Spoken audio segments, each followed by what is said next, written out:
right, what's going on, everyone? Welcome to another episode of The Capsule. This is the show where we give you our thoughts, feelings, and opinions on all the topics in and around the street dance scene from this week. Today, we're going to talk about Kid the Monster and Rampage's viral battle. We're going to talk about Fayme and TellaX's new album. And we're going to give you some of the best advice that we've been given. I'm here with one of my best friends, my faithful co-host, Lee Ricochet Putman, Facts and Fine Liners. And yeah, so let's get into it. Make sure you read the disclaimer. This is not the news. This is the capsule.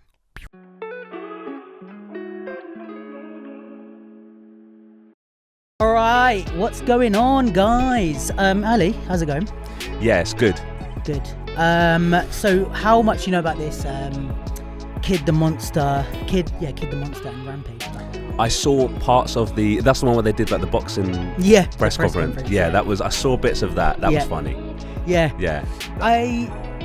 Do you know the Poppers, the two of them? Oh, I thought it was Crumpers. I didn't even know it was Poppers. Oh, for real? No, yeah. They're two Poppers. Right, okay. What Kid the Monster? I think they're both from Florida. Right. Kid the Monster is based in Vegas. I don't know if Rampage also is in Vegas, but Kid the Monster's in Vegas. I think he's performing. I want to say maybe something like Cirque du Soleil or something because it's Vegas. But Sick. He's he's based there. He's a performer. Yeah. But he's a freestyler first. But he's not like. I mean, he battles. He's just not heavy battler. Is he the one that was like, "Yo, I could battle, but like, have you ever like touched people's hearts or whatever?" Yes, he said? exactly. Yeah. Which kind of went viral, and then he kind of like explained it a bit. One thing I will say before we talk about this is I'm slightly biased because I think Kid the Monster is fucking sick. Is Kid the Monster the actual battler? No, he's the performer. Oh, okay. Yeah. So I mean, they're both similar level battlers, I guess. Like in terms of like they both battle similar. Maybe Rampage battles more. I don't know. But Kid the Monster, like I watch his videos. Like I'm also. For anyone that watches this pod, this is going to be the 1,000th time I've said this. I love Memphis chicken, and Kid the Monster is really good at that. His glide. You've probably seen his glides videos. He does this thing where like the camera goes like parallel to him, and he just travels down a street like gliding and doing stuff. Oh yeah, probably then. Yeah, he's sick, and his like style is cool as well. For a good reference, you know J Style from Montreal. Like kind of big tall guy with the lines and yes, yeah. It's like that style of popping. It's not traditional like Boogaloo, Hush Puppies type of popping. It's like interesting movement, creativity. Yeah. Like effects. For me, it's just what I prefer. Yeah. Magic.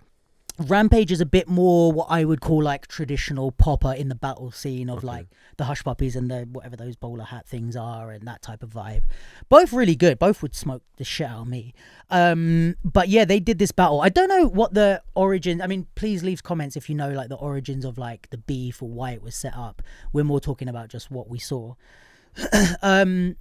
So they set up this battle, which was like at an event, but like it wasn't like a set battle where they had like a stage and stuff. It was just like in a room, and they kind of just made a cipher in the middle and did. Oh yeah, I saw, which is mad. Like you would imagine it to be a little bit more, or at least I would, to be a little bit more prestigious and set up if they've got a whole bloody press conference beforehand. But so I wanted to shout out actually while we're here, the hold on.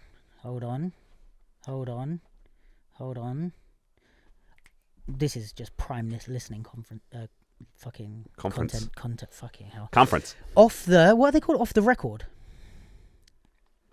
Who? Basically, good question. The Off the Floor Network. I wanted to shout them out because they are the ones that basically set up the press conference and the like live stream for the battle and stuff. They have a podcast, so definitely go check them out. And if you're ever in London, guys, you're more than welcome here on the Capsule. But Off the Floor Network set up the press conference and the actual like filming of the battle. And I think actually like this feeling that you have of like I thought the battle was going to be more prestige is a credit to how good they promoted it. I don't think it was going to be that big, but I think they just like jumped on it and elevated it. The clips went viral. Everyone was like tuned in. They did the press conference, and then it was like, oh, it's just a thing in a club with a cipher. I imagine maybe it was always meant to be that way. Interesting. Yeah, I guess then there is like now I might be overthinking it, but I guess there is also the aspect of like, you know, like with someone like Bruce was just a boot. Yeah, it can go a little or a lot further in the kind of prestige stage corporate kind of thing. Exactly. And it's like these guys maybe have just gone the more like kind of summer dance, like, no, we're just going to keep it a vibe, keep it this, like keep it in a room on a floor, that kind of thing. And it's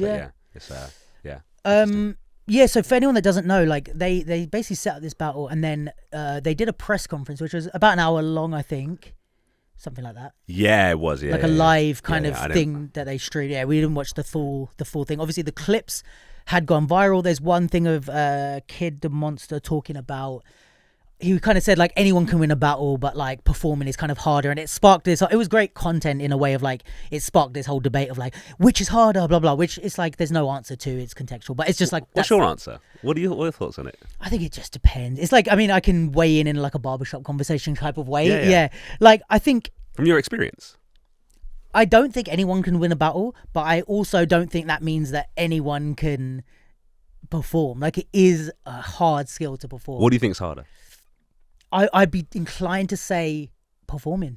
Yeah, same. Like, I think battling is hard and there's a lot to it, but it's like also the consequences of losing a battle and doing a shit round are zero. It's like you lose and it's like, all right, game over. But you can't go out on a Vegas stage and fuck up ever. You can't have a bad day. You can't like not smile. Like you can't forget any moment of it. You could forget your blow up in a battle and it's like you can still win. Yeah.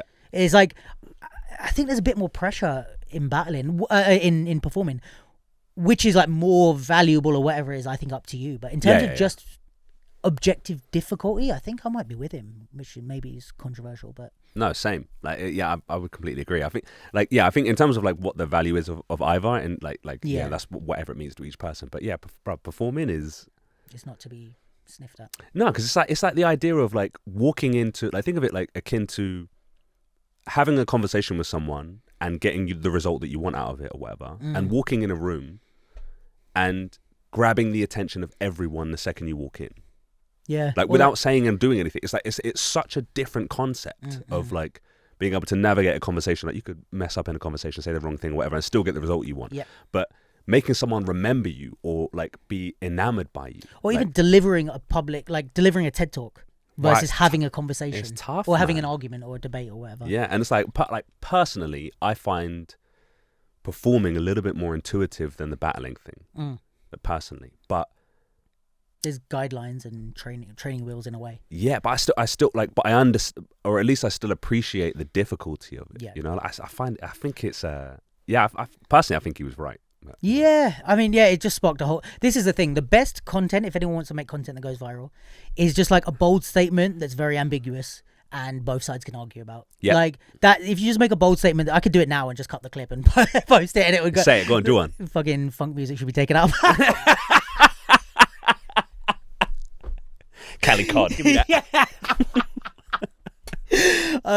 But yeah, it's just like a bold statement that's ambiguous and like you cut it in the right way and it just goes viral. So like obviously there's like no, and also even he followed up with some stories about what he meant by that, and it's like, well, the more you understand about what he means. Oh, he did. Okay. Yeah, and it's like the more you understood, it's like, okay, yeah, then I agree with you know what I mean? Like it takes away the argument of it. But so that was the press conference, and yeah, they kind of basically it was like a live podcast in a way. It was like a press conference. It was I have to say, it was like very like American like boxing type of thing. Like I get what they're trying to do, and also it depends on the audience, because for like me / a European audience, I don't know that it would have like hit that hard, because it's like, you know, like I don't know, there was some like thing of like Kid the Monster being like, they were like, when do you think, or how do you think it's going to go, or when do you think you're going to finish it? And it's like, yeah, I'm going to finish it in the first round kind of thing. And it's like, well, like it's almost, you know, it's kind of like a boxing, like how they would do things. And it's like, that's well, funny. you still have to do all 5 rounds. Yeah, but that's not how it works. But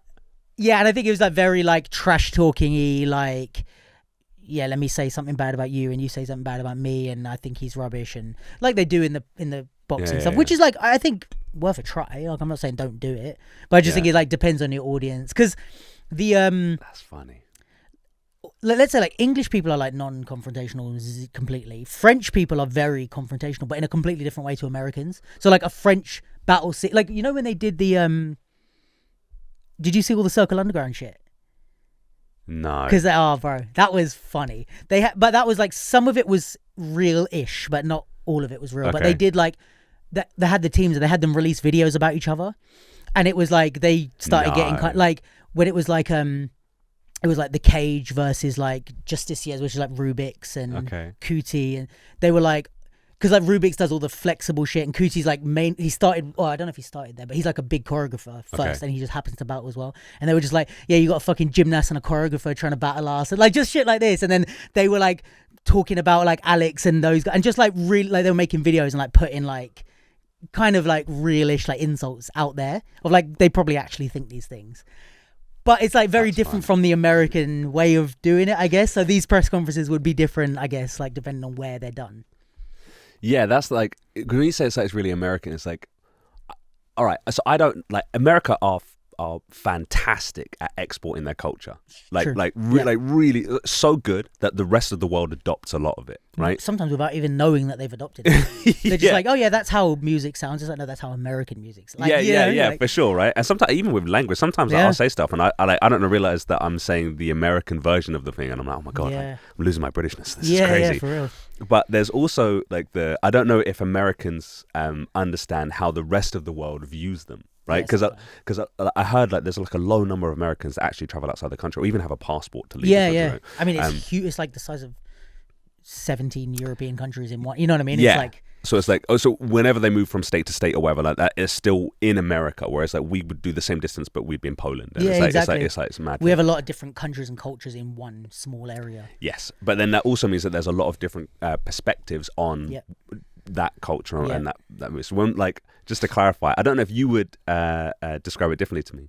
When I think of like, when I say, oh, it's very American, what I mean is it's very like very loud, very confident, and a little bit brash. Yeah. Like that's what I mean. And it's like, and I don't think that sits with like what you mean is like kind of our non-confrontational kind of like quite culture. Yeah, like under the radar comments that maybe British people would make, or maybe sarcastic comments that British people make, where it's like we kind of subvert the direct confrontation a little bit.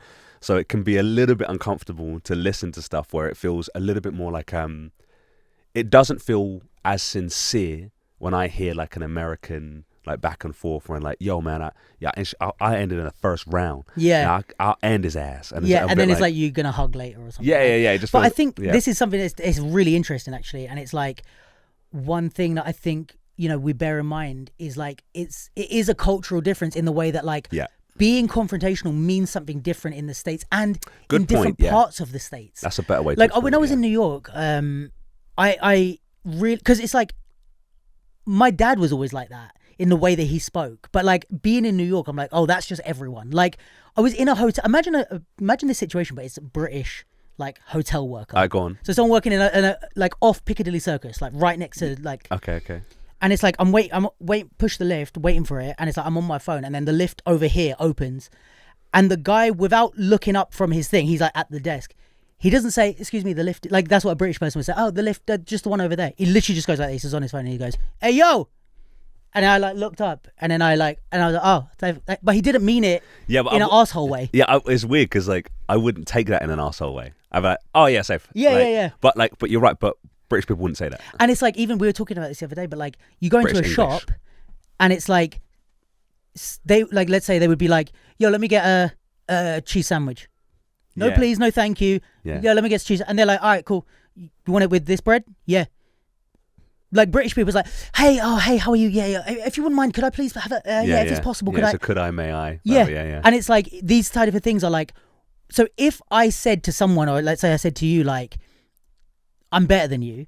In England, it's like, oh, to say that to someone's face, it's like you've passed levels 1 through 8, and you're this level of pissed off. In America, that's level 2, or in certain places, like California, I think is completely different to New York. Right. Okay. They're both from Florida. I don't know many Floridians, but like.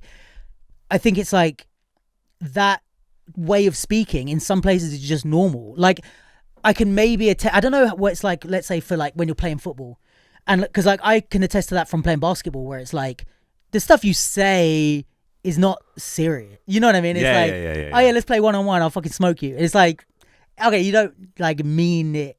I don't know. You don't mean it in a horrible way. You're like, yeah, of course I might lose, but like that's not fun to say. Like, yes, yeah. And to add to that, there's a.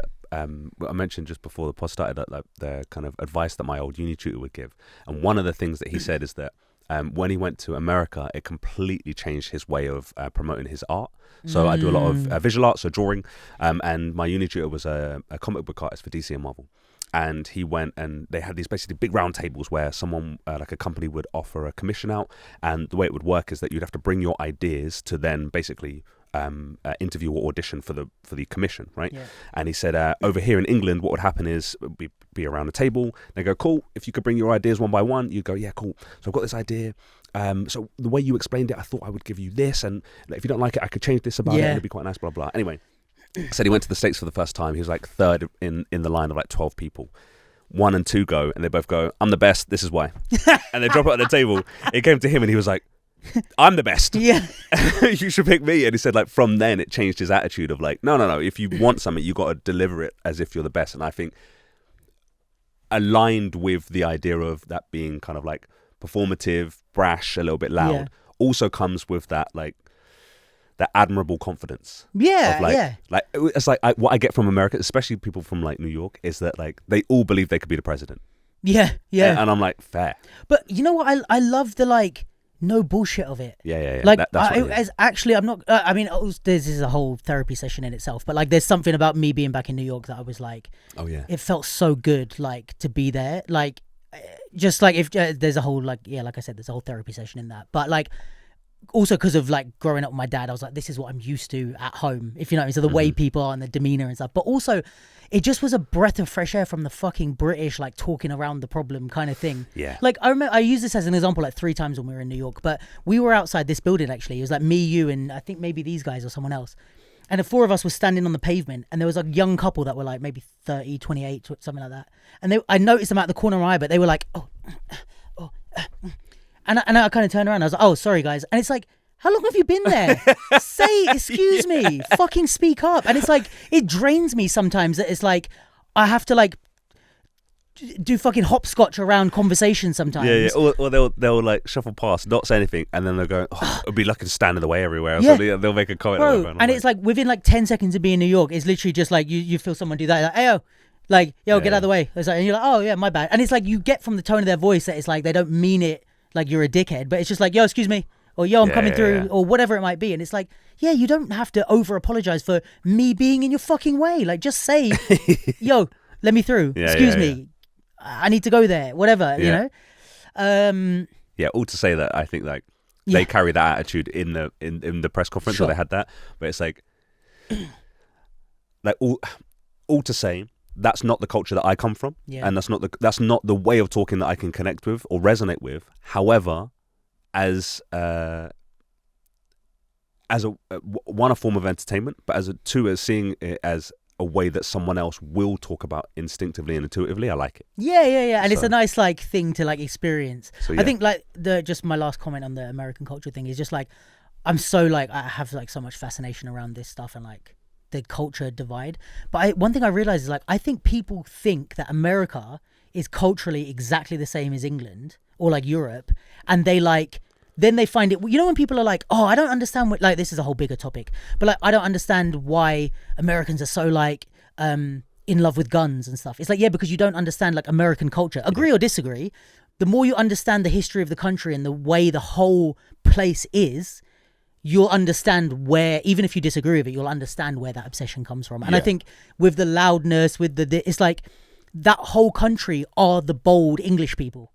They're the ones that left, and not only left, then went, fuck you, we're making our own place. So the whole country is people that, and that's why they love the American flag. They have it, they're like, I think people go there and they're like, whoa, what's this obsession with the flag? And it's like, because they speak the same language, because you watch American movies your whole life, you think you get American culture, and then you don't realize the differences. So I think when people see like the way people speak, they're like, what? That guy's a weirdo. Why is he speaking like? And it's like, no, it's like if you saw a Chinese person culturally doing certain things that are accepted over there, you wouldn't understand it either. But you just think, you accept the difference with China, for example, but you don't accept the difference or the big gap between our culture and America. Yeah. There's a good like analogy, I don't know, about that, which says that even if a lion were to speak English, you still wouldn't be able to communicate with it. That's a good one. It's really cool, man. Yeah, I like that as like a language thing. Yeah, it's like because you speak the same language, but the frames of reference, Yeah. the understanding perspectives are so different, so far removed that you wouldn't be able to have a conversation with it. Yeah, he'd be like, it's like eating an antelope rib, and you're like, huh? That's what we say when we.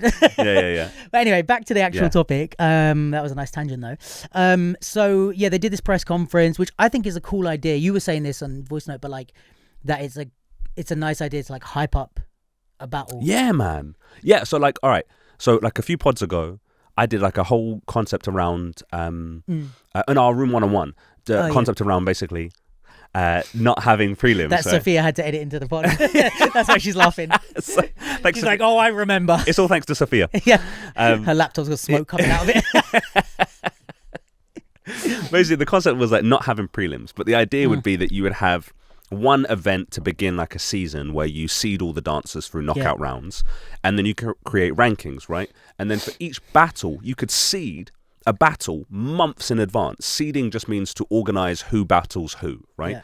You could do that months in advance, and if you were to do that, then you could promote the event months in advance. And what I think would be different to what we already do when we promote events months in advance is instead of going, come to our event and basically just hope that you're going to see some good battles, it would be come to our event and see Deacons versus Fayme or someone like that. I don't know. And like, why this matters. And exactly storytelling behind why this matters. Or like Alex versus Evian or something like that, why that matters, or like what Alex has been saying or what Evian thinks, and it's like you can get something and you can be like, all right, cool, I'm going to go and watch this. I'm going to go watch this battle. Or when we go there, for example, you could say, oh, I'm going to go to just the Boo or whatever.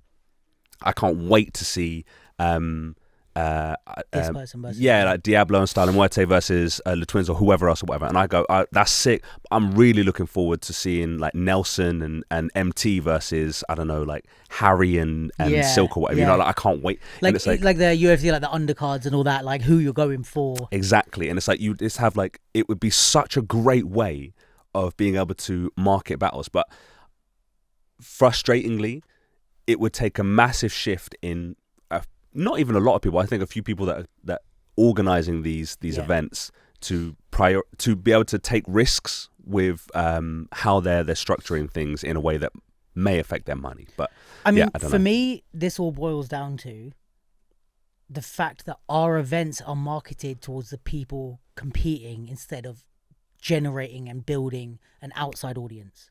Go on, say more. Like, the reason that we don't have these matchups is because me as an entering battler, it doesn't concern me. I want to know, are prelims open? How much is the prize money? Who are the judges? Which is what the marketing is now, because I'm the target audience, which is an entering battler. Good point. And I think that's if you good point. like, imagine like you running an event now, or an event organizers at home. Imagine yourself running an event, and imagine not having prelims. It's just an exhibition battle where you have a top 8 and they get invited and blah, blah, blah. Most people's first thought is, but we're not going to get enough people through the door. That's because we don't have enough actual audience for dance events. And it's going to take time of building that audience. You have to know that it's like, we're going to put on a show for you. Like, and you have to trust us that this show's going to be dope. Here's the people in it. Here's what the show's going to be. Come as an audience member and watch it and make that the attraction. And this is like comedy for me. Interesting. Sorry, carry on. No, it's like comedians, there are open mics and there are, things where it's for other comedians and it's just for us to like practice and whatever. But then as soon as you go past a certain level, it's about bringing in outside audiences. I actually want to bring this to the dance scene actually after being in New York, is like one of the biggest things is with stand-up comedy, they have the open mics, and then the very next level of that is they call it like a bringer, which is like you can't perform unless you bring a paying audience member. Jen. Exactly. Yeah. They have that, and a lot of them have like a drink minimum. So they'll be like, you have to, even if you're a performing comedian, it's a 2-drink minimum. Like anywhere I went to the Comedy Cellar and stuff, like it's like 2-drink minimum. So it's like the bar's making money commercially. You're bringing audience members who are paying full price and who aren't comedians, who are there to laugh, not to, because the vibe at open mics with no audience is weird, because it's like people are laughing but they're like, oh yeah, I'm up next, so what's my jokes? And they're like, yeah, which is for me is like what prelims are like. But then when you get Just Taboo or whatever these big things are where there's audience that aren't entering, the vibe is way better because we're just here to watch. I'm in my nice jeans, I'm there with some popcorn, I want to cheer. but we don't develop those audiences. They just happen to come. Some events do. Like, I think Just Taboo, to their credit, do try and develop outside audiences. But For sure. there's a lot that don't. And I think this is, for me, this is what it all boils down to, is like the marketing, the setup of the events. It's marketed at, let's get as many people in prelims as we can. And like summer dances work. You got 500 people entering. That's such a good point. You're right. It is marketed as, let's get as many dancers in the door as possible, and the kind of easiest way to do that securely is to give them the opportunity to dance. Whereas when it came to B-Boy Champs, I thought that was always marketed really well. I never gave a crap about, well, not I never gave a crap about. Entering. Like, it's like, if I would consider entering because it would be cheaper, for example. Yeah. Right. But but I want to go watch I want to watch the breaking battles. Like, the crew battles were like the thing. But when I went there and I watched, I knew basically B-Boy Champs years ago was like, it was one of the best events on the planet. It was amazing. We're talking 2007. Yeah, between 2007 to like 2010, 12. Maybe like 2004 to like 2000. Well, as in our era. Yeah. So, and 2007 was my first year, and it was split in London in 2 days. It was a smaller venue in Angel, and then it was a larger venue in Brixton, the O2 Academy. And after the first day, you'd find out who goes through. The second day is a massive stage. I knew the night before, because I didn't go into the first day, I knew that Salah was facing Jay Smooth on the big stage, and then it was Slim Boogie versus Jadawi. Jadawi, yeah. No. Yeah, because that was the one where he was like telling him about was it that one? The shoulders thing. No, because I remember Bionic Man was there as well. I'm sure that was, if it wasn't, because that's the video you showed me like when we first met, like one of those. Maybe, yeah. But I remember Bionic Man being there as well. I watched Salah and Bionic Man in the finals. Yeah. That was that year. Mate, oh my God. And Salah and Jay Smooth, bruv, it looked like, it would look like celebrities. Yeah. Like when they came on stage, everything like that, it was like, I was like, this is the most amazing thing I've ever seen. And there was like a couple thousand people in the crowd, like just there to watch breaking battles, popping battles. Like, it was solos. It was incredible. And they had a whole show of it. Like, they would do like a dressing competition, like who was fresh, whatever, blah blah, giveaways, all that stuff. And it was just for the audience. It was really like Hooch, I think, Hooch was the guy that run the obviously there was a lot of people involved, but Hooch was the guy that ran it, and there was just a massive vibe, like you're saying, for the audience. And I think over the years, you're right, it's the, at least with stand-up events, I can't talk on breaking, it's definitely more for the dancers. And it's like, it's unfortunate, because I feel like there are people that make strides in that area. I know you've already talked about it, but like the whole Just Taboo thing going a bit more corporate, it's like there are attempts to make it more outward, which would, just to make this simple for everyone, the more you invite other people in, the more money comes into our economy. That's what we have. We have a dance economy. The more money that comes in, the more money that gets spread around for the rest of us. It's just that simple. How it gets spread around would be at the responsibility of the people that are involved with the money. But to criticize and yell at everyone that is attempting to bring more money into our environment when we all want more money in our environment is just not helpful. Like, or at least to only criticize, like help, critique, like and try and be constructive. But these things I think are really good. And all to say, kind of back to the I guess the thing we were talking about initially, like the idea of promoting events to be able to market it to a wider audience is just good, man. It's just a good thing. Like, it's got to be audience first. Whether it's done right or not, cool. Like, let people make mistakes, but understand what the intention is. Yeah, 100% agree. And I agree. Yeah. And I think that, so anyway, all that to say, this is all to say, shout out, I forgot their name again, Off the Floor Network. Shout out to them for like the work they did promoting it. Love you guys. And they also, so then come to the battle now, they did a couple of things that I really liked. So they had the battle, they did 5 rounds. I think like call out battles, exhibitions, it's like 5 to 8 rounds. I don't know if this is an unpopular opinion. I get it when there's an event to get through, but I'm like, if me and you have an issue to solve of like who's better, 1 round, 2 rounds doesn't really you cut can't it. do 2 rounds and a call out. Yeah, I've seen it happen. Weird. But like for me, 8 rounds really shows who's better. Yeah, 5 to like I Because thought, I'll make the case and then go, tell me if you yeah, disagree. go ahead. So 8 rounds, it's like first 2 or 3 rounds you have. I might just disagree just to make it interesting. There, that's fair. Yeah. That's the whole podcast. Lesson on podcasting, guys. But like first 2 or 3 rounds is like your packaged battle stuff, so we can see who's kind of better in the initial. You're fresh, you've got all your moves. The middle ones, I think, like people start to run out of shit, and then they start to just play, and then we get to see what you've got to play with and how you actually create. Yeah. Then the last 3 rounds, you're fucking tired, and it's like then we get to see you dig deep. And I'm like, on all 3 of those stages, that's how I want to judge who's better. All right, let's go. All right, I'm just going to argue with you now, just for the sake of it. It should be 30 seconds, 1 round. 3 rounds tops. Okay, go on. Right. Back it up. Right, because we're aiming for the audience. Yeah, I'm not here to. If it's a call out, I'm not here to try and see who has the most stamina. Forget what Alien S said, bro. I don't want to do 10 rounds. I don't see what you like of 10 rounds, bro. I want to make sure that I see, if it's a call out, I don't want to see fighters in the UFC do 10 rounds and see who can swing the hardest when they're exhausted and they can barely stand up. I want to see someone throwing punches like Gaethje and Paddy Pimblett, bro, until like while they're still full of energy, 20, and they're pulling out. They're on their 3rd lung at the moment. Like I want to see it when it's going nuts. I don't want to see it when they're on the floor and they're like that. I don't want to see that. What I want to see is the best stuff that you've got thrown out. And if you can't throw the best stuff and organize your rounds in the first 3, nothing. Bruv, if someone says to me, right, like when I think about this, right, if I'm battling, or I don't battle anymore, right, but if I'm battling and I go, oh, I'd hate to get them in the first round or the second round, right, because they've got a really strong like first 2 rounds, but after that I'll get them. It's like, bruv, I'm not good if I can't have you when you're fresh. If I can only have you when you're tired, nah, man, I'm dead.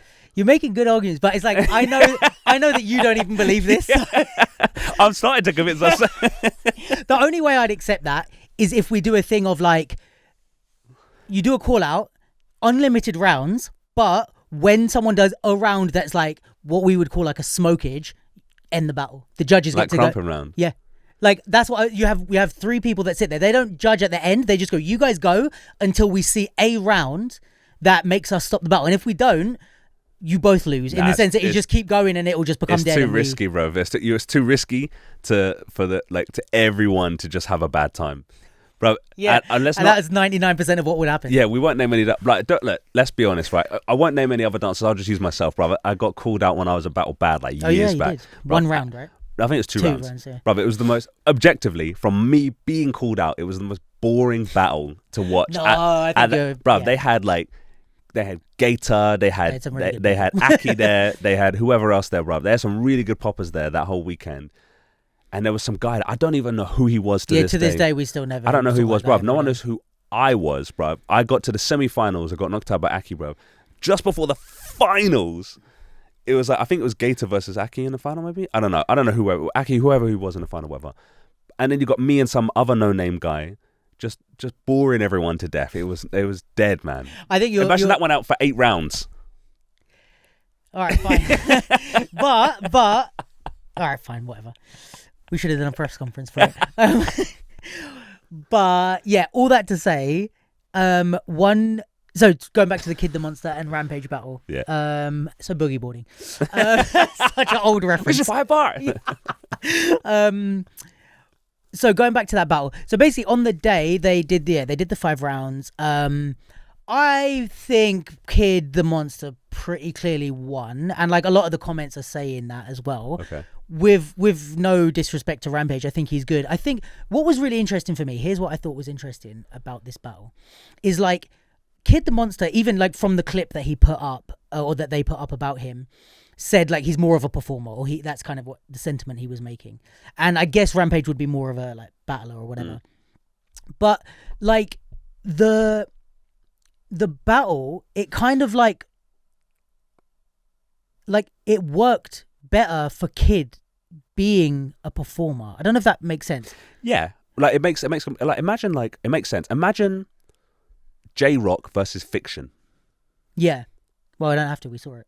Did we? We're not going to talk about that one, but that's funny. Have you not seen it? That's so funny. You have seen it because we Oh, we did. Okay, stuff we left that must be pulled out from some deep part of my memory then, because I don't remember that at all. That was a wild thing to just pull out. If you definitely know that somewhere. Yeah, I have to. No. That was like the only other reference I was going to make is like really J-Rock and Fiction. Okay, cool. Then yeah, for sure I've seen it then. But it's a similar vibe. Like that for me, that's the exact like. It's a hush puppy wearing. I'm a boogaloo guy, and all I'll do is boogaloo popping for niche boogaloo spectator boogaloos. Yeah. To I can perform. I'm just gonna anything, and I don't have great popping form or accents or knowledge, but I know how to wow a crowd with a wave, and I'm going to do that. And I think that's like so funny. For me, like Kid the Monster, again with all due respect, is a way better popper than Fiction, like a technical popper.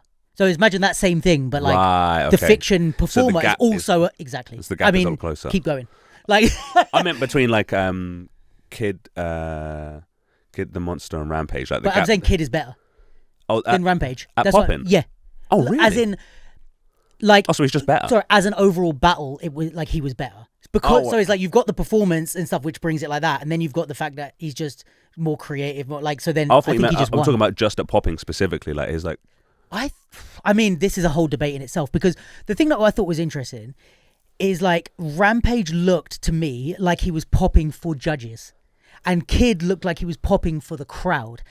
And with a call-out battle, there's no judges. So... Salah versus any popper that he's ever faced, basically. Yeah, and I think this is what's interesting is like, you know, when you take away the judging criterias of these dances that we have as like, I don't know if it's a European setup, but it is this like infrastructure setup that we now have around these dances. When you remove all of that and the judging and you just make it about, it's like a dance your style type of thing, but more culturally, you know, intact. But it's like you then get to see what actually works because it's like Rampage is doing some like hits and some shapes, and I'm like, great, like strong hits, like shapes, but not that interesting. Well, actually, you know what? I have to piggyback on this. I think this is such an important point, and this has been like confusing people for so long. And I'll talk more about like a broader artistic sense, right? Is that we saw this, I think, a lot with the messaging that was I'm removed from this, so whatever details I get wrong, like tell me, but the messaging that Elite Force crew were giving hip-hop dancers about their foundations and then to prioritize and vote for the twins when they would be battling anyone that was in those situations, right? It's interesting. Yep. I remember being with a lot of guys in the UK that were confused about the judging preferences and decisions that would favor people like the twins when they would battle people that were doing foundations in battle. I mean, we had that in popping. It would be like foundations, boogaloo, Salah wins. Right. And you're like, hold on, but you said, yes. But then they're like, they make all the, so there is nuance to it. Right. He just didn't want to give me that nuance. It's just, you know. And I'm going to form this thought as I'm saying it. So if I mess it up, like, I'm sorry, but like try and interpret what I mean. But I always find it really difficult to navigate around the idea that there is a way to do art. Like I really find it difficult because the point of it is to just do what it is that is right for you. My guess is that there are so many people that are unable to really let go of themselves within an art form that they find structure really helpful to you to create. Because you can teach creativity. I think people find that really helpful. I think what then happens is because there are more of those people than the people that just let themselves go, those people that use structure tend to dominate the environment. They then seem to build infrastructure for other people to learn how to be creative. And they say this is the way to do it. And then what happens is you have people outside of that structure doing what they want, and they just float about. And because they're doing what the purer form of what art intends, they stand out, they win. Storyboard P, Salah, whoever else you want to name, basically all the weirdos that you see in any art form. And we're talking like not just dance, we're talking visual arts, we're talking audio, we're talking film, all of this stuff.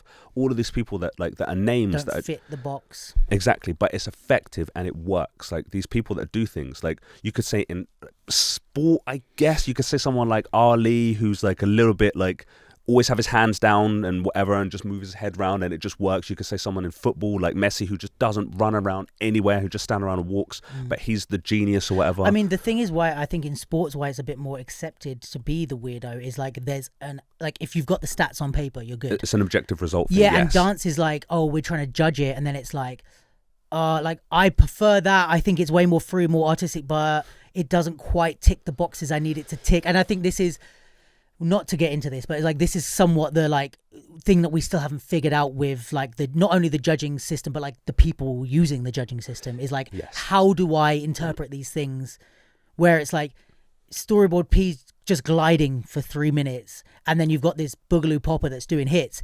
He's way better and more exciting. He just fits the box, but I have a box, so he wins. Like, well, yeah, and this is where I think it becomes a really difficult and nuanced conversation, which is, and this is how I would summarize that whole thought, right? Yeah. Which is, I think intellectualizing your thought process is really helpful to understand why you make the decisions you do and why you appreciate the things that you do and what you're seeing. I think that's really why it's helpful. I think we can over intellectualize things. I definitely fall into that category a lot of the time where it's we'll have our boxes and we'll make sure that people tick them or fill them. That's not the point of art. That's not the point. The effectiveness of art, I think, is how it affects other people experiencing it or interacting with it. I think that's just what it is. Like, it's like the sentiment being the point of art is to make people feel something. I'm not sure I would. I'm not sure. You I hate would like defining stuff. I would hate. I'm not sure I would talk about it that simply, directly. Okay. But I would. I'm not. Or absolutely. I would say. Yeah, maybe though. But like leaning towards that sentiment. Yes. Like dipping a little toe in the sentiment. Yeah, I think so. There's some element of that sprinkled somewhere. Yeah. It's a little. Let's not let you commit to that. I don't want to commit to it, but there's something nice there. But I think So I think that people get in danger of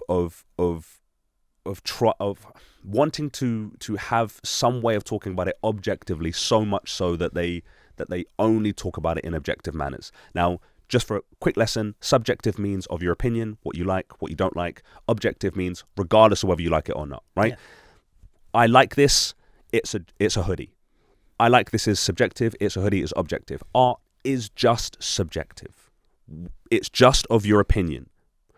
That doesn't mean, though, that we can't talk about it objectively, which means that we can talk about subjective things objectively as long as we have parameters. So I can say, I like things that keep me warm, so I like this hoodie or whatever like this, and I like the t-shirt. You set the goals and then use them as ways of like having common ground in the conversation. Right. The best way I can put this as like an analogy, because I love analogies, is like there's a big field. Yeah. Me and you have a football. Yeah. And then I just kick it randomly and go, "That was a goal," and you're like, "No, it wasn't," and I'm like, "Yeah, it was."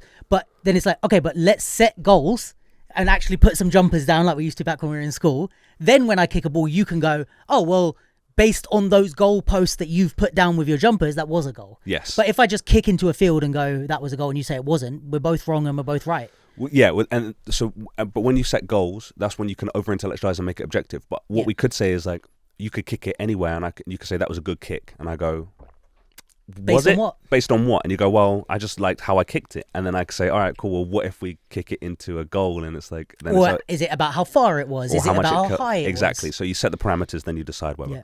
All to say, I think there are lots of times when people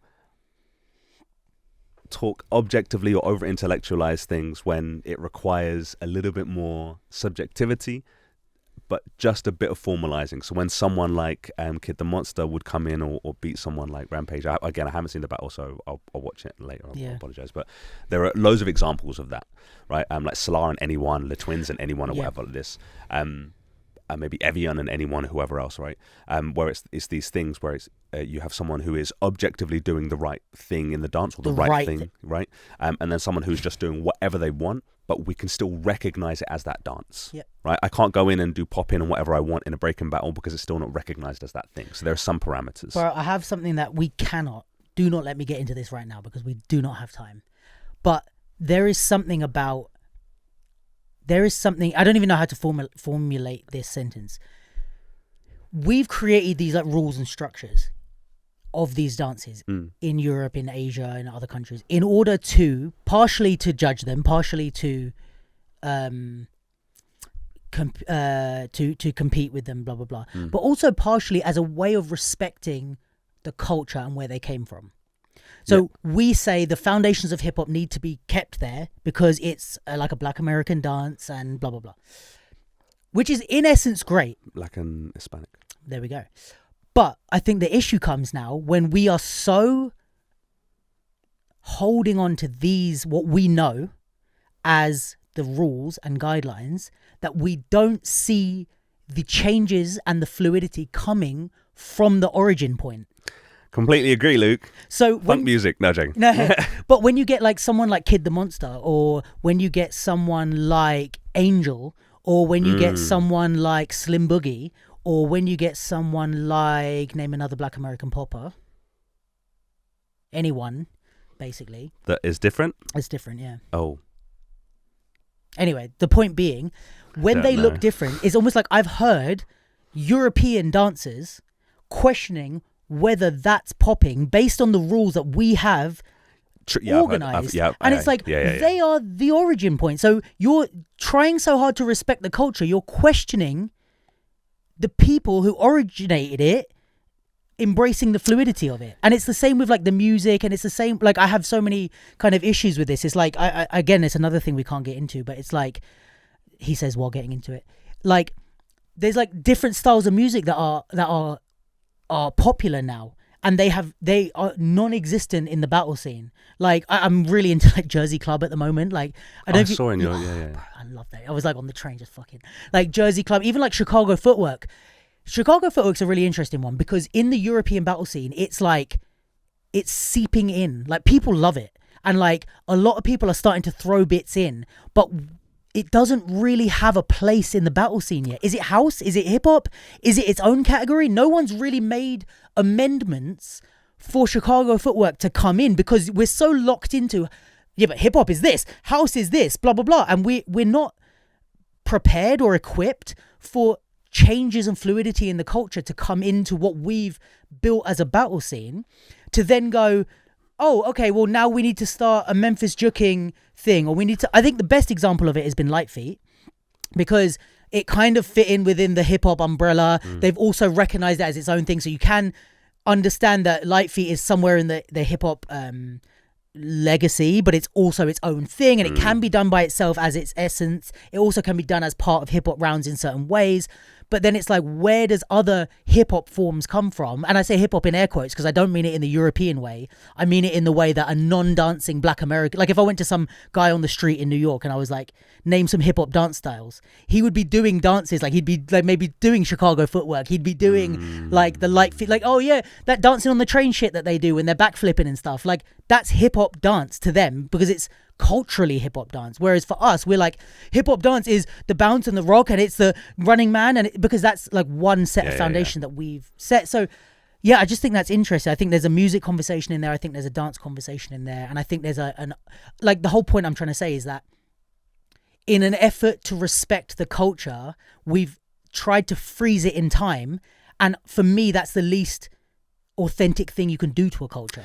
Yeah, that, you know, you summarized my thought in a way better way than I could have. Yeah, you're right. We tried to restrict it or bottle it. Or bottle it culture. Yeah, with rules or with parameters or whatever, and it is the antithesis of what art or creativity is. And on top of that, the antithesis of what hip hop culture is. It's never been bottled. Well, it's just I feel like we're even broader. You're saying I just don't think there's any difference between the idea of like an aspect of art like hip hop culture and every other art form. Like, I'm just talking about for me, hip hop culture is art. Yeah. Like it's just it is. So it's like, but yeah, I agree. But this is what I guess the point was with like my point was with like I guess like combating, but like defending Mus about that whole like funk music thing, or even just saying like DJs like being older than the people that they're playing for. Also, I had a conversation with Steady about that. I was like, oh yeah, I know Steady. Like, I know so many people. You just realize all the old DJs. Yeah, you know? I was like, and they're pretty good too. Yeah. But like, but yeah, the idea of like, but it blows my mind that we don't have more grime and garage and popping battles. I'm on it, my friend. Bruv, I'm on it. It blows my mind, man. You know Pax, right? Yes. Pax is cool, man. Yeah, she was the first one. She's the reason for a lot of the, like, shout out Pax, but she's one of the reasons for like the Nike battle that we did and that like hip hop drill and grime thing, because she came over and we were having a long chat about culture and stuff. And in the States, it's very like Memphis has a music and it has a dance.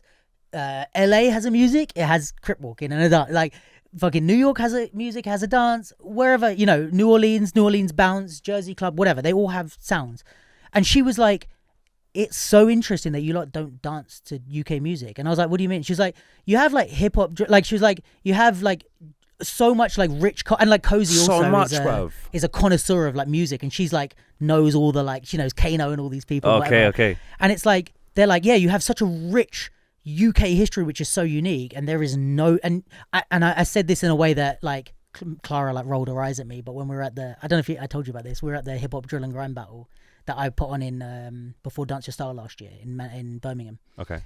And I said like the reason this is so important to me is because we have such a rich UK culture, and I was like, a lot of times we're doing American dances to French music. And I was like, we have music, we have dance moves, we have culture from the UK, and we're not using it or making the most of it. And people should come from all over the world to experience what we have. Like in the same way that like people go to like Memphis to learn juking, people go to like, you know, to New York to learn breaking, whatever.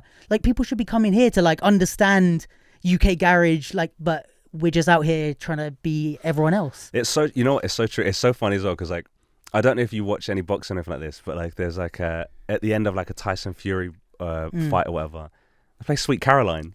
And it's just like yeah, like that makes so much sense. It's like, our culture. Yes, it's like, yeah, play that or whatever, you know. And it's the like Americans like, what the fuck is it? Yeah, yeah. Like just imagine like Sweet Caroline.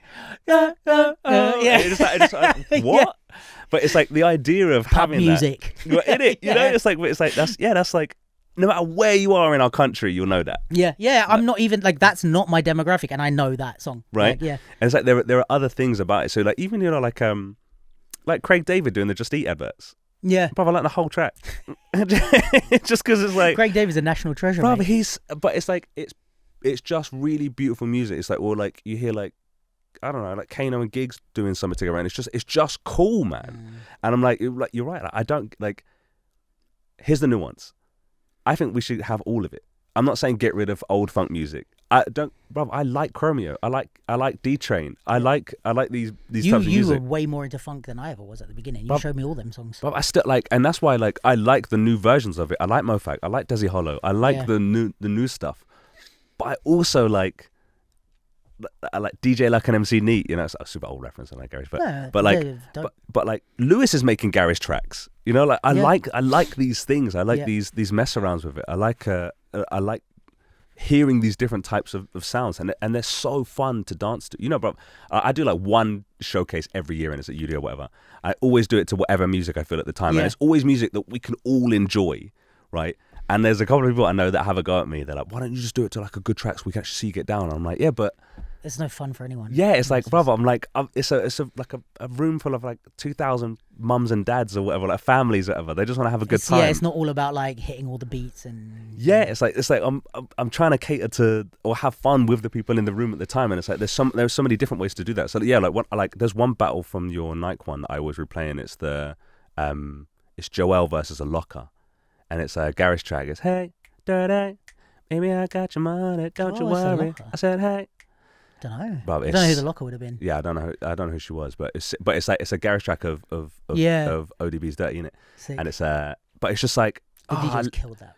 Bruv, it's like I'm like, oh, it's just nice just to see dancing and stuff to garage, to different things, whatever. And yeah, I think it's sick. I'm with you, bro. So boogie boarding. No, all that to say, yeah, I think the battle was really cool. I think Kid the Monster and Rampage. Well, we still haven't moved on that subject. That's funny. Yeah. Yeah, I mean, for me, Kid won. But like I said, I think Rampage was more dancing. It looked like he was used to dancing for judges, whereas Kid, based on his performance stuff, was like performing for the crowd and more creative and playing and making it more presentable and digestible. Whereas it's like, if I was a judge, I could look at Rampage's thing and appreciate it and be like, I see what you're doing, I see what you're doing, I see what you're doing.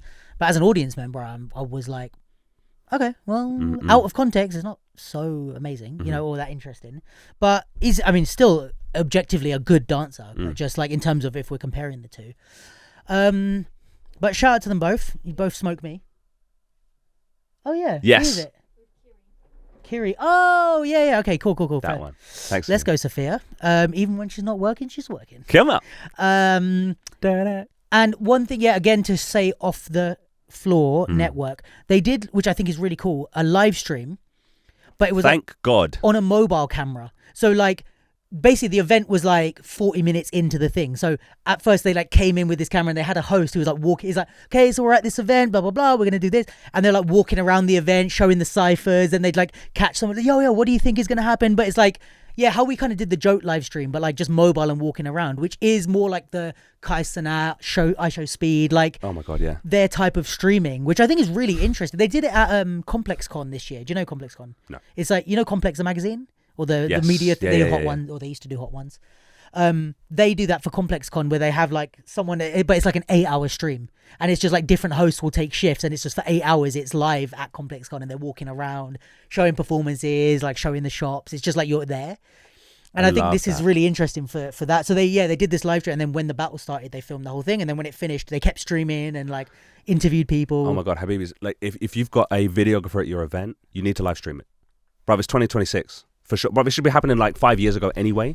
Like, bruv, Abe, one of the other guys on the pod, bruv, he's been talking about this. He's does a lot of gaming, right, with like Street Fighter. The amount of years he has been screaming at everyone that why aren't you live streaming? Why aren't you live streaming, bruv? Like, obviously this is before like Twitch went a bit weird with all the weird stuff happening on there. But like, not that, do you know what I mean? Like weird performers on there, whatever. But it's like, and it kind of like got whatever. Cut that out. Whole other topic. Yeah, my bad. But it's like, it's before like, before like Twitch kind of went different avenues or whatever. Yeah. But there is so much. You can live stream straight to YouTube. Bro, YouTube, Kick, Twitch, whatever. There's so many avenues to live stream. And there are so many options to have it work in different ways for your event. Like you said, having someone walk around, having 2 or 3 people do 2 streams at the same time or whatever, with different channels, whatever, right? Where you've got like, it just increases the amount of viewership or whatever with like your different bases. Like if I'm at Just a Boo, bruv, I'm doing a live stream per category. So where it's like behind the scenes, while the category's not on, I'm going to go and talk to the people behind the scenes, whatever, and just engage. Or like a dual stream. One is the battles and one is all the other stuff. So if you want to, if you're bored with this battle and you want to switch and watch the ciphers. do some right. Well, Lee, I just wanted to say this is a great time to mention that the Capsule has a live streaming service, and not only do we have a live streaming service that we can offer to your event. No way. We also have just upgraded the entire thing. We've got now a 3-camera setup that we can do. A 1, 2, 3. Yeah, exactly like this podcast. But imagine this podcast is your event, and everybody's slightly less as good looking than me and Lee. Oh, there'll probably be someone that gets offended by that. For fuck's sake. Oh, sorry, I couldn't possibly say that. But yeah, we have anyone that runs an event or knows anyone that runs an event, you're going to see it anyway because we're about to be pushing it out to everyone. But we've got a new live streaming setup that is absolutely freaking fantastic. I didn't know that. And we can run it probably a lot cheaper than production companies that you would hire in to do this. So give us a shout. Without a drop in quality as well, because which is a mad thing, bro. It's so funny that that I'll say stuff and I'm so in my own world. Thank you. That you're just like, I didn't know you were doing that. And it's like, but what a great time to in it. But like in terms of like quality, bro, just look at anything. It sounds so like an advert. Yeah, sound like such an advert. Whatever. I'll pay you later. But it's like, bro, just look at anything they're doing. Anything. And it's like, you'll see the quality of it. Like, look at any of their live streams, you know, or videos or whatever. We try. But it just makes sense to especially if you're hiring the people from your community to do it. Tell me that doesn't make more sense. Rather than like, this would always baffle me when you've got people like, I used to work in an energy company in North London, and for the upper managerial roles or the directorial roles, they would always hire inside the company. Outside. Oh, outside, right. Yeah, right. and I'd be like, bruv, like, you've got people that know the company, that want to work in the company, that you've trained, that you've been trained and you've invested in. Why not just hire them? And it's like, and then they bring people in, people that reshift, and the culture would get messed up. And I'm like, just hire the people that are in the company. Like, on the odd chance that there's someone outside that can do it better, if it needs a rejig, for sure. But I'm like, bruv, if you've got an event and you've got, like, I get the attraction or the lure of bringing in like international judges or whatever, but it's like, bro, you've got people in your own country that can do stuff like that. You've got all like, especially when it's live stream. Oh my god! Like, I honestly think that live streams are the future, and I think individual battle being on YouTube is on its way out if it's not already out. I'm also another conversation we don't need to have. But yeah, I mean, let's Summer dance on that. Sorry, I've like have been ahead of the curve for years. smashed it, by the way. And have never had a drop in attendance. Summer dance is sold out every year, and they've had a live stream every year. Summer dance, I don't know if it's the same, but it was like €5. I would pay triple that for that live stream. Bruv, I've paid I pay for the live stream, bruv. It's of course, I have no issue paying for that, bruv. Like because. But they do it in such a good, like the execution is so good anyway. Beautiful. But they do it in such a good way of letting, like, if you don't understand why it works, this is simply why it's so bloody brilliant. Is that they do high quality live streams that make you feel like you're in the room. They let you watch loads of the battles already, and they make you want to watch the final because you've invested so much time, right? Then they say, but they've given you ahead of the curve that. This is when the live stream free is going to stop. That's when you're going to need to pay. So it's not a surprise. You know exactly what's going to happen. They let you know the cost up front. And then when you go to pay for it, you get the thing straight away. Like it's super easy. Like, but yeah, I think let's move on.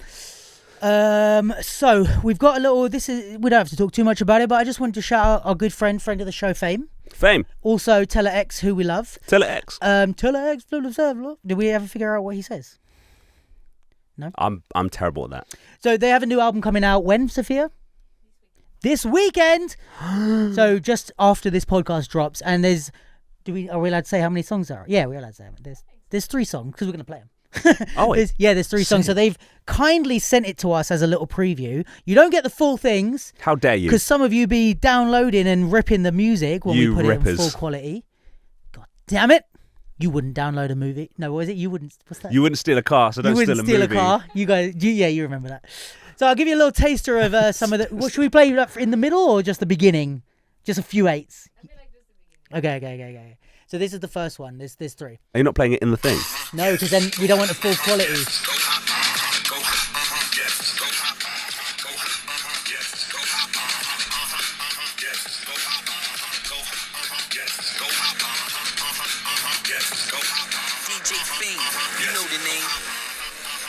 Uh-oh.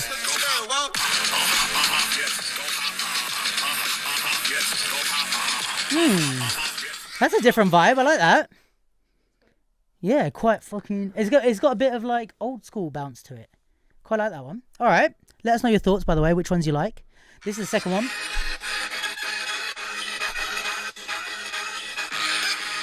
DJ Fayme, you know the name.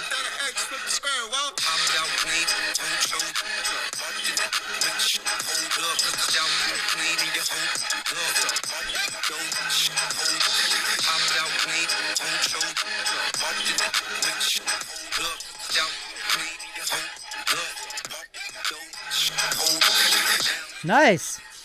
Those 2 are like remixes. I like that one. Oh, you like that one? That's good. Remixes of like TellaX, like 2 of his like most famous tracks. That's very nice. The third one is little popping vibe.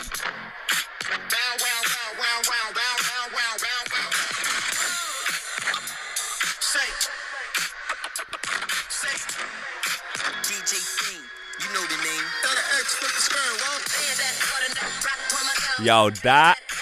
No, turn it off. You know, turn it off. They can't hear that. That's that it might not come out this weekend. We're gonna convince them not to drop it and keep it. Yo, can I say something? And you maybe you bleep it out, whatever. All right. Yo, can you send me that? I like that. I don't want them. I don't want it. Like, come on, man. That's gotta be a perk of being here. Yeah. Lee's gonna do a judge demo to it on Thursday, the day before it drops, before the podcast even comes out. Oh fuck! No, those are good. The last one's probably my favorite. That is. Well, it's the only like popping-y one, but I like the second and third one. Yeah. That's. Check out DJ Fayme and TellaX's pages. Go and listen to the full album. Buy it, stream it, whatever. That's very good. Support your local music producer. Everywhere. What? It's gonna be out everywhere in KFC. It's Spotify. Probably, yeah. Then why would you buy it? Yeah, well, I guess because like Spotify, like if you want to support them, you can actually buy the track as opposed to. I mean, DJ should be buying them, right? Rather than, yeah. Like, don't download it from Spotify. Yeah, don't stream it after you've paid for that service. No, as a DJ if you're playing. Oh right. Not okay, like us listening. Oh right. Oh yeah, no, DJs absolutely. Yeah. She's saying as a DJ. All right, so our last topic that we were going to do today, me and Lee thought it would be a good idea to share. We haven't done something like this for a while. To share some advice Yeah, And come the on. advice is like three pieces Yeah, of advice that let's do 3. we kind of live by. Yes. Or I'm saying it like advice. So like 3 things that like are either like rules, quotes, pieces of advice that we've either been given, thought of, realize are true. I've got like a couple that I've like thought of myself, or I think I don't know. Actually, I think they're all learnings from my own career. I don't think they're ones that I've been told in this way. Are yours more like the ones that people have given you? Yes. Okay. So yeah, just pieces of advice, and we thought that we would share them with you and each other, actually, because we don't know what they are. Oh, that's sweet. And So yours are things that you've got that you want to give other people. yeah, like I like they're that. kind of like not original sentiments, like, but it's like things that the 3 main things that I think have like worked for me in my life and career, of like things that I almost like my 3 golden rules Oh. of like my professional life. Like always remember these. All right, cool. I might replace one of mine then and do one that I live by, that I've kind of I guess it's not original sentiment, but it's like this is something that I've come up with, I guess, independently, and then thought of, and then pushed with myself. Yeah, go ahead. Okay, so do you want to go first? Shall I go? No, for sure. Okay. All right, so my first one, and I've kind of like written some of them as like quotes, like so that they sound You a bit cutie. better. All right, so here's my first one. Are you ready? I love it. Okay, and you tell me what you. So I love it. we'll say the quote, give me your reaction, Yeah. and then we'll explain if there's any explanation. Okay. Needed. Okay. Right. Perfectionism and overthinking is killing your career more than any mistakes or bad work could. Done is better than perfect because perfect is never done. I didn't write that part. Done is better than perfect because perfect is never done. Mate, Love I love it. I it. love that. Does it get a thumbs up from the... Come Yes. on. That's brilliant. I think for me it's like Yeah, I love that. the thing of like perfectionism is a trick because nothing is ever perfect. Ever. Especially as artists. Nothing is ever perfect. Nothing will ever be perfect. It doesn't exist. It's a creative, fluid medium by definition. Yes. If you're doing a budget, perfect is great. Yeah, I want my accountant to be perfect. Yes, exactly. Yeah. You want your accountant. That's a great way of putting it. You want your accountant to be perfect. You don't need a dancer to be perfect because it doesn't matter. And when you're aiming for perfect, you're chasing something that doesn't exist, which means you'll never reach the destination. And in our case, that means you'll never put that thing out into the world. Yeah. It's like you're constantly, and this is the thing. It's like people think. I've seen people all the time defend or boast even about being a perfectionist.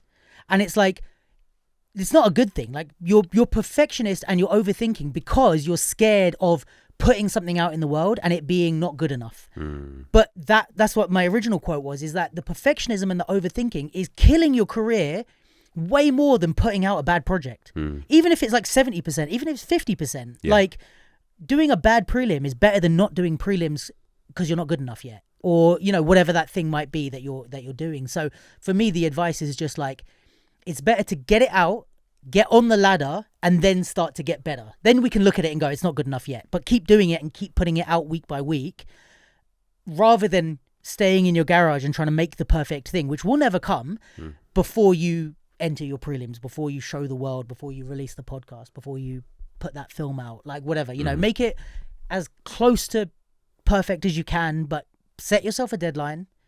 When the deadline comes, wherever you're at, put the fucking thing out. And I think this is actually one of the benefits of social media. Yes. It's like it's forced people to be consistent and put stuff out into the world. Yeah, I really like that. Yeah, it's such a I've never worded like that at all, but that's something that when I teach art at colleges, that's something I tell students all the time, especially when I've got them for more than just one session, whether I've got them for a year or whatever, or a term. It's great because I say to them, look, like but I personally don't like working with perfectionist art students, like at any age or anything, just because that's not what we're trying to do here. Like what we're trying to do is use the freedom we have to make mistakes. And yeah, I think like if you have a perfectionist mindset, it's just a barrier that you put, or a trap that you set yourself. Yeah. Like you're every single time, and it's just, and not that there isn't a place for that mentality ever, because I think it absolutely helps you refine things. It's a very broad statement. Yeah. But it's that's brilliant. I like that. I like you. What's your first one? My first one is from Do I say who it's from? If you want to credit that person, or if you want to take their ideas and steal it for yourself. Yeah, no. All right, so I've got two from other people. There was one that I was going to say that was from you, but you've pretty much summarized it in that one. Oh, okay. Yeah. So that might be my bonus one that I'll say at the end. But I'm going to replace that with one that I've come up with. But the first one I'm going to say, it came from Kev Renegade, and years ago he taught me about patience, and he said change happens and the results come later. Ooh, that's great. Yes. So it's not that you make a change and the effect is immediate. It's rare that whenever you make a big change or a set of changes that you'll get the results that you want straight away or see any results straight away. Think of a really, really tangible example is losing weight or getting muscle or getting in shape. These things come from weeks, months of, sometimes years of really training and disciplining yourself. And then seeing the result afterwards. If anyone has done any kind of bulking or cutting in their weight, you'll see the exact same thing. But yeah, that's like for me, it's like a really great reminder of patience. That's great. Yeah, we love that one. Okay, that's really good. I like Yeah. that. I don't even have anything to add to that. That's great. Oh, thanks. Yeah, Okay. that's just good enough as it is. Yeah, good as is. Yeah. All right. Okay, this is one that I said to Lewis the other day, and Lewis said I should say it on the pod. So here we are. Okay. So, and I think this is important. I think actually, Sophia, we spoke about this the other day, but like I've summed it up a bit better. In life, people think that opportunities are like sitting at a restaurant and then the waiter is going to come over to you with a menu, or they're going to come over and offer you something. When in reality, opportunities is like a sushi bar where they're on that Brilliant. thing that goes past, and it's like some people will starve to death sitting and waiting to be served, and it's like grab something and pay at the end, like yeah. you know, and pay it's like at the end. Brilliant. yeah. And it's like those things are going past and they're going, well, they're like, well, I can't do anything until the waiter comes over, and there's like, and they're going, well, I didn't see any opportunities today, and it's like, but yeah, because no one came over to you and said, Lee, can we exhibit your painting in this gallery? Not like, oh, there was a conversation happening and someone said, oh, we need an event for this thing at the end. And you said, well, I could do an exhibition. That's the sushi bar. Yeah. Like grabbing the thing and taking it and like being proactive. And I think people will spend their whole life waiting for the waiter to come and serve them. Oh, mate. And I think you could probably extend that to people being in different positions of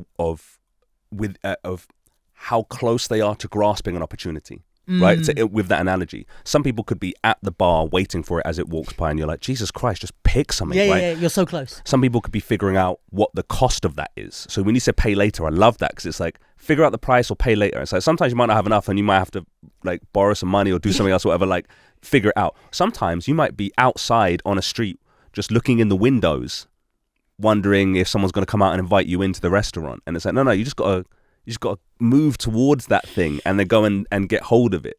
And there are different instances you're where at home going, I'm hungry and my fridge is empty. Why won't someone bring me food? It's like, go out and get some, or go to a restaurant. Yes. Like, yeah. Yeah, that's brilliant. Yeah, There's a lot of ways to. And however you want to interpret that for yourself and your situation. Be honest, this is good for me right now. I'll be Same. honest. You're one who got me as well. Yeah, this is helpful. Yeah. Okay. What's your second one? Second one is attributed to Breaks. Let's go. And years ago, he's the kind of creative type that we talked about earlier, I think off pod, maybe, about like just someone who just has a really, really artistic creative mind. And he told me very simply, if you believe it, I'll believe it. And what he meant by that was, when you do something, do it with conviction.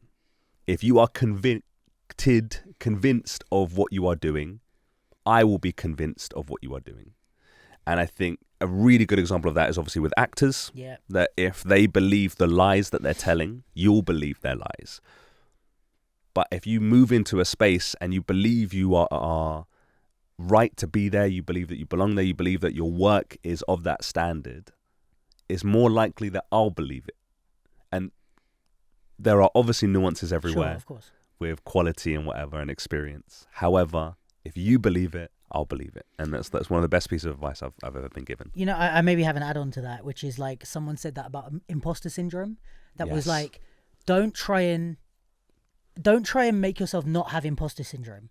Accept that you're the imposter, but act like you've somehow made your way into the company, and you're like, well, I don't deserve to be here, but I'm fucking here, so what am I going to do? I like that. And like just make the most of being there, even if in your head deserve it. Yes, yeah, and it's yeah, like yeah. just lean into the imposter syndrome. Just But it's be- like just believe that like all right, I'm here, I can do it. Like rather than being like, should I questioning whatever. Yes. I don't know if it. I love that. marries, but yeah. That's good. Yeah, cool, man. Yeah, I think the conviction thing is super. I mean, these like one-liner things that we're saying of like perfectionism and consistency, patience, conviction, whatever mine was, opportunity Yes. grabbing. Yeah, I think are like really important like topics or like things to sum up. You know. Yeah, that's what, like just in case anyone hasn't ever kind of thought through this, the idea of having a phrase to remember like that, or like health is wealth or whatever, is not that the phrase itself is the thing, but it's a very neat way to compartmentalize an idea and compact it so that you go, when I need to think about that thing, I don't need to unpack the entire idea. Yes. I can just go, oh yeah, health is wealth. Oh, Yeah, Or, those oh, yeah. rhyming little Yes. phrases. Yes. Agreed. Oh, yeah. My last one is like the way I'm going to say this is a little bit cliche. We're out of one, right? They said one. They need to be in here. Yeah, we'll be out by one. Yeah. Yeah, cool. All right. Yeah, the way I'm going to say this next one is a little bit cliche, Hit me. but it's like there's a line from a rapper that I love that sums this up beautifully, and it's West Side Boogie, and he says the N word, which I'm not going to say, but he says, Do you want me to fill that in for you? yeah, I just cue you up. But he just says like, don't let anyone tell you that you're slept on. You better take the blame that you progressed wrong and then got stepped on. And my like takeaway from that is like, and which I already felt and he like summed up, is that it's debatable whether there's any such thing as being underrated. I think there is no utility in feeling or identifying as underrated as a concept, especially, I mean, obviously we're talking about as creatives. Mm-hmm. I think underrated, what does it mean? Like, I'm this good and I'm not getting what I deserve. That's up to you to go and get what you deserve. And I think as soon as you shift the blame or the responsibility off yourself, you're crippling yourself.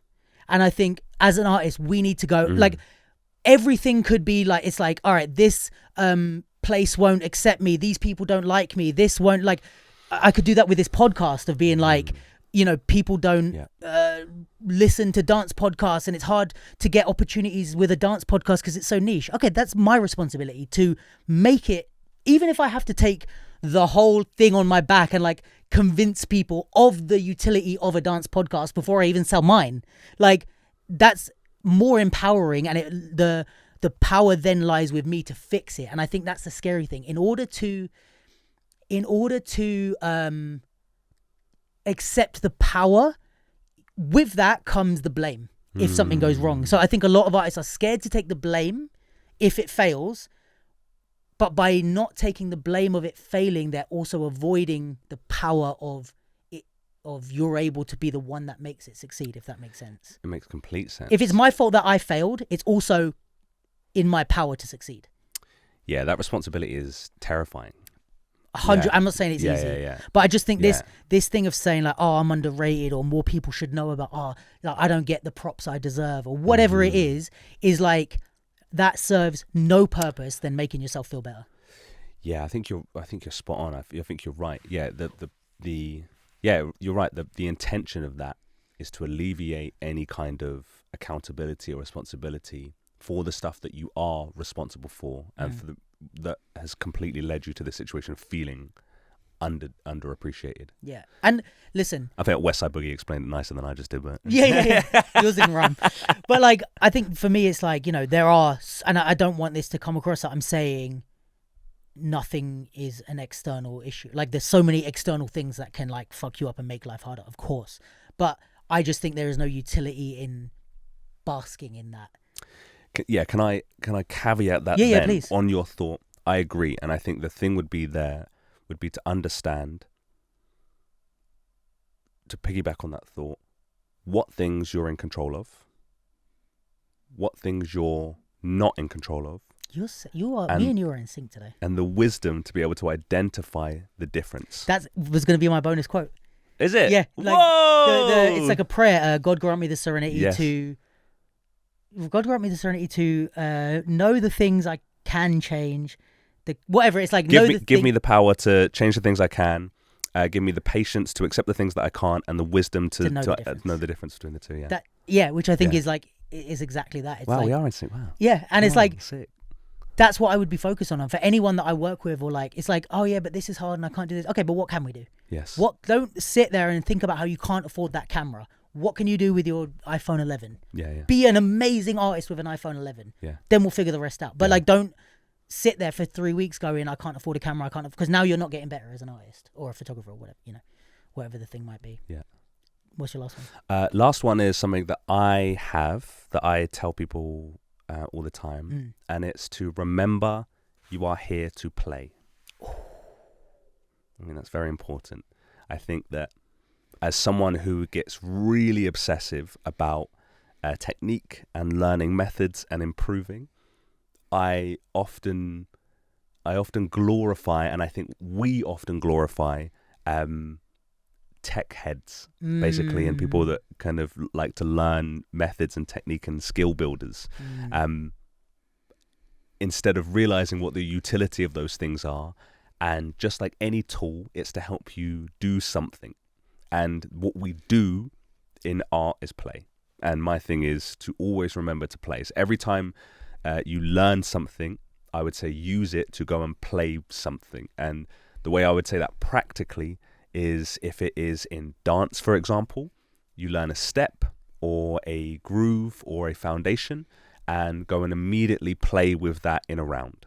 Immediately. If you're a visual artist and you have a new medium that you're using, or a new technique, or a new way of shading or whatever, or creating an image, you immediately then go and try and create an image that you want to make. If you're a musician and you learn a new instrument or you find a new set of sounds, play and make a beat or song straight away. Like this, all of these things straight away. Always play, because that's why you're learning it. Yeah. It's like almost like a painter buying like 15 paintbrushes and 27 paint sets and having an empty canvas. You know what? It's like, it's impressive that you got all that stuff, but use it. You know what I put it as? This is the analogy that I always give, right? Is that because I do visual arts, obviously painting, drawing, I do it like this. That hyperrealism or photorealism is making your image look photorealistic, which is undeniably incredibly impressive. It takes an extraordinary amount of time and skill. It's not always that interesting, though. Here's my argument, is that it would be the same as someone sculpting their body as like a bodybuilder, when we all find it impressive. When you see someone who's just physically perfect, it's always cool to look at. Always. It'd be attractive to look at, interesting, right? Whatever. But it doesn't mean that I can play with that person, right? I can't play climbing or fighting or football or basketball or whatever with that person, right? They're not fun, or they're not using what they have for fun to play. And what I want to do is I want to engage with that person. It's great to get me to look at and to get people to kind of stop and pay attention to, but it's not engaging. And I think probably to even circle back to our original conversation between Kid and Rampage, is that would probably be my way of summarizing what Kid's thoughts were on performing versus battling, is that you can be an incredible technical head, which I think can win you a lot of battles. I think Menno probably has that in breaking, although I personally my taste is Menno. I quite like what he does. But so you have like technical breakers, technical poppers, technical whatever, and you have people that just have fun and play, and it maybe it shouldn't hold more weight, but I think it does. And I think it is maybe, and this is where I wouldn't commit to it, but it's maybe the point of what we're doing, is to play. Listen, preaching to the choir here. Preach, an album. That was wonderful. I think yeah, I needed that. We've all learned a lot today. Inish and Sophia didn't listen to a word of it, but it's all good. And I'm joking. They're both just like on their computers. I love you both. Oh, you can't see their reactions. They're both giving me evil looks. Yeah, that was great. I agree. And guys, let us know in the comments your thoughts, feelings and opinions on everything that we spoke about. Who won between Kid and Rampage? What do you think about the battle? What do you think about the live stream? What do you think about the press conference? What do you think about all the stuff in between and surrounding that battle that we spoke about? Also, let us know thoughts on TellaX and Fayme's new album, either now or when it comes out. What's your favourite track? I think the third one off the top of my head. Is it? But like, I have to hear the second one on like a system, maybe. I think I would like to dance to the third one, but the second one I think would blow up a room for me. Yeah, maybe. Yeah. And then also let us know your thoughts on our advice. And you know what would be lovely? People who are our loyal listeners, write your pieces of advice in the comments if you have any. Ones that you would like to share or personal things that you live by. For us, I'll definitely read them. Lee will definitely read them. And then anyone else that might be watching that might want to go and check the comments, go and leave a little, sprinkle some love in the comments. Yeah, please. That was really nice, actually. I'm glad. lovely. I'm glad we ended on that because Yeah. that was really helpful. So yeah, Sets please. the tone for the day. All right, and yeah, thanks for tuning in, everyone. We love you. We appreciate you. Thanks for being here with us. And to the loyal listeners, thanks to you for being here every week. And we will be here next week. Is there anything else I need to say? I'm going to be at BC1 Ireland this weekend. So Sick. we will see. They're coming on really quickly, that event, and I'm really interested to see how it grows. So yeah, shout out to the Irish scene. We'll bring you some little content from BC1 Ireland. And I don't know, there's a bunch of stuff. Check out Breaking Conventional website because open heart surgery applications are live. We've got a bunch of stuff that's coming up, but we're gonna bring that to you elsewhere. Anything else to tell the lovely people at home? No. Follow the Capsule on all social media platforms. Boom. The outro Sup, music's son? already playing. That means they're turning off. They're finding their next YouTube video. Follow the Capsule on all social media platforms. Peace, guys.